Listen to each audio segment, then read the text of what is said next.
So good evening everyone. My name is John Paul A. Taraza and I'm going to show you the how wireless connection works. So ipapakita ko po ngayon, gumawa po ako ng mga wireless connection. So ayun, sa Cisco packet natin, gumawa po ako ng mga wireless connection gamit ang PC, dalawang PC at isang laptop gamit ang isang router natin. So paano nga po ba siya gumagana? So papakita ko po muna sa inyo sa physical kung paano ko po siya ginawang wireless. Enough ko po muna yung sa physical niya, sa pindutan sa likod, and inalis ko po yung wired niya, which is ang in-input ko po dito is wireless ng Linksys WMP 300N. So yan, ang makikita nyo po dito, pinalitan ko po bawat devices natin para maging wireless po siya. Yan, pakita ko po.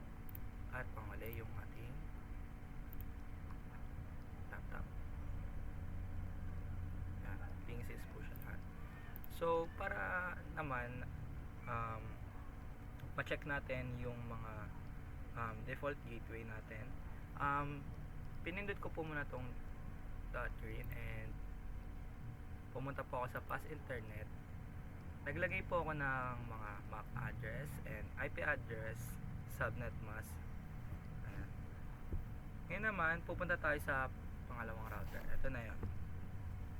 Pipinutin natin yung RIP. At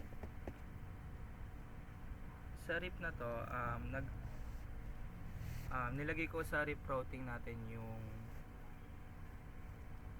default gateway ng wireless router natin. Tapos pumunta naman ako sa LAN ng Linksys ngayon. So sa LAN neto, naglagay ako ng IP address.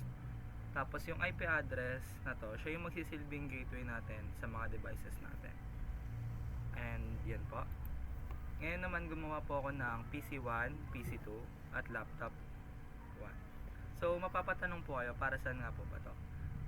Pinalitan ko yung mga saksakan nila para maging wireless sila, and may pakita ko po sa inyo kung paano nga po gumagana yung wireless. Pumunta po ako sa config nito.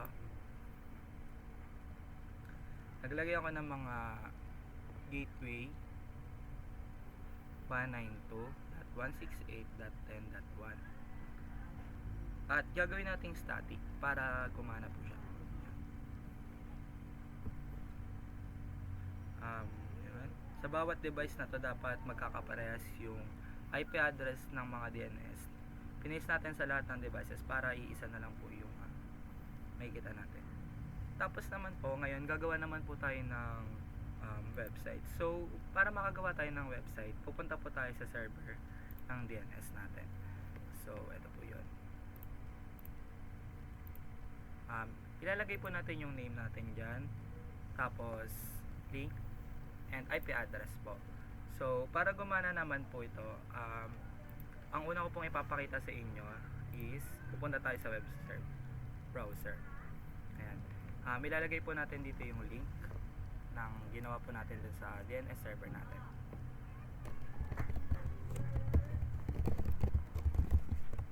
Ayan, makikita naman po natin na gumagana. So testing naman po natin sa iba.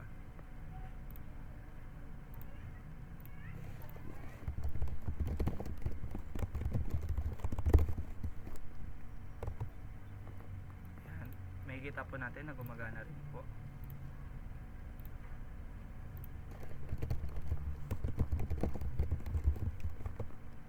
At panghuli ay dito po. Testing po natin dito.